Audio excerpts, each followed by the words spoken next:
नमस्ते प्रणाम। सिंगर उषा 1224 में हमारे यूट्यूब चैनल पर सभी भाई बहन का स्वागत है। मैं एक बहुत अच्छा प्यारा सा सुंदर सा हवन गीत लेकर आई हूँ। एक बार जरूर सुने, अच्छा लगे तो प्यारा सा कमेंट करके जरूर बताना। लाइक सब्सक्राइब करना ना भूले, हमारा भी सपोर्ट जरूर करें।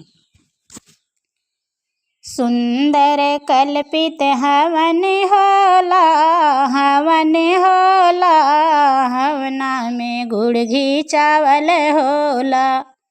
सुंदर कल्पित हवन होला, हवन होला, हवना में गुड़ घी चावल होला। हवना में गुड़ घी चावल होला।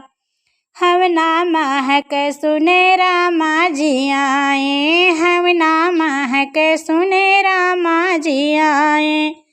रामा जी आए, श्री रामा जी आए। सीता काया ना सुफल होला, सुफल होला, हवना में गुड़ घी चावल होला। सीता काया ना सुफल होला, सुफल होला, हवना में गुड़ घी चावल होला। सीता काया ना सुफल होला, सुफल होला, हवना में आना, हवना में गुड़ घी चावल होला। सुंदर कल्पित हवन होला, हवन होला, हवना में गुड़ घी चावल होला। हवना में गुड़ घी चावल होला।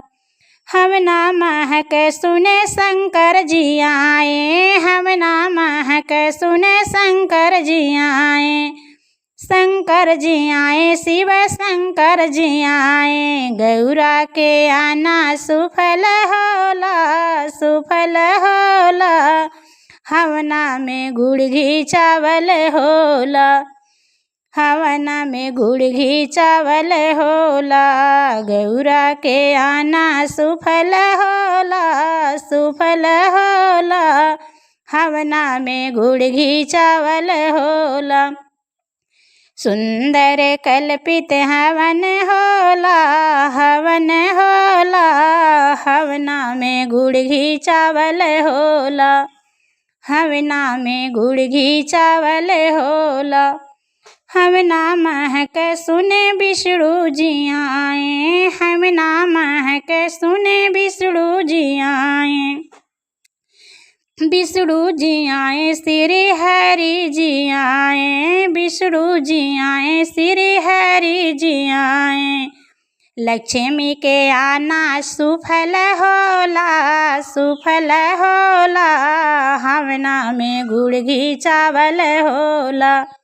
हवना में गुड़ घी चावल होला। कल्पित सुंदर हवन होला, हवन होला, हवना में गुड़ घी चावल होला। हवना में गुड़ घी चावल होला। हवना महक सुने कृष्णा जी आए, कृष्णा जी आए, श्री कृष्ण जी आए। हवना महक सुने कृष्ण जी आए, कृष्ण जी आए, श्री कृष्ण जी आए। रुक्मणी काया ना सुफल होला, सुफल होला, हवना में गुड़ घी चावल होला।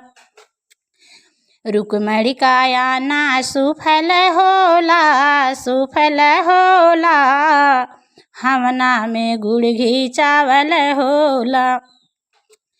सुंदर कल्पित हवन होला, हवन होला, हवना में गुड़ घी चावल होला। हवना में गुड़ घी चावल होला।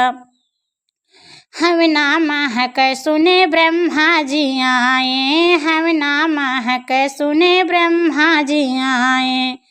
ब्रह्मा जी आए, हाँ ब्रह्मा जी आए। सरस्वती काया ना सुफल होला, सुफल होला, हवना में गुड़ घी चावल होला। हवना में गुड़ घी चावल होला। सुंदर कल्पित हवन होला, हवन होला, हवना में गुड़ घी चावल होला, हवना में गुड़ घी चावल होला।